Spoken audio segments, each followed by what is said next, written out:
পাহাড়ি ঢালে এখন সবুজের মাঝে হলুদ সবুজ আমের সম্ভার। শুরু হয়েছে বিখ্যাত আম্রপালি আমের সংগ্রহ ও বাজারজাতকরণ।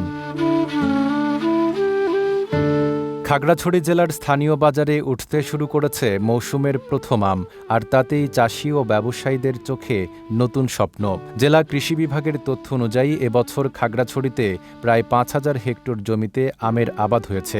অনুকূল আবহাওয়া ও কম রোগবালাইয়ের কারণে ফলনও হয়েছে বাম্পার।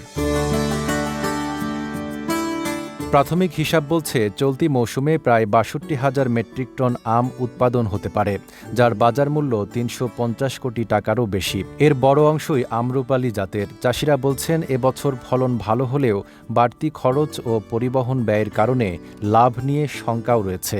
এই বছর আমার 3টে বাগানে উৎপাদন প্রায় ৬০ মেট্রিক টনের কাছাকাছি হতে পারে। আর আমার এই 3টে বাগানের উৎপাদন খরচ ১২ লাখের কিছু বেশি হয়ে গেছে।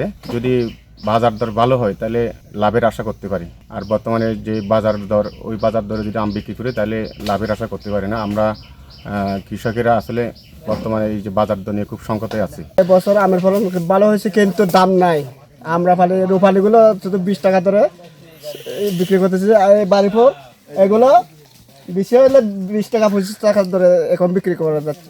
শহরে নিয়ে কত দাম নাই। কৃষকের হাহাকার এখন দিনের মানে কৃষকের এইভাবে হলে আর আম চাষ করা যাবে না।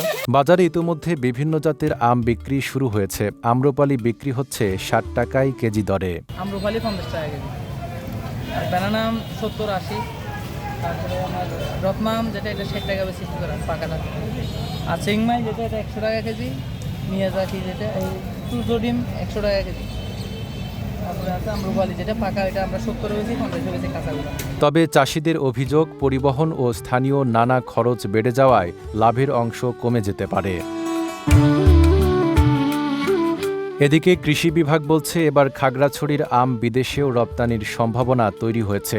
ইতিমধ্যে পরীক্ষামূলকভাবে এক বাগান মালিককে রপ্তানির অনুমতি দেওয়া হয়েছে। এখানে কিছু কিছু জাত, বিশেষ করে বাংলাদেশ থেকে আম্রপালি, ব্যানানা 3 যেটা বলা হয়, এই ব্যানানা ম্যাঙ্গো, আর হলো বাড়ি 4, এই 3টি জাত আমাদের এখানে কমার্শিয়াল জাত। এগুলি বাইরে রপ্তানির এখন সম্ভাবনা তৈরি হয়েছে। খাগড়াছড়ির পাহাড়ি আম এবার শুধু দেশের বাজারেই নয়, বিদেশের বাজারেও পরিচিতি পাওয়ার সম্ভাবনা দেখাচ্ছে। Desk report, Dhaka post.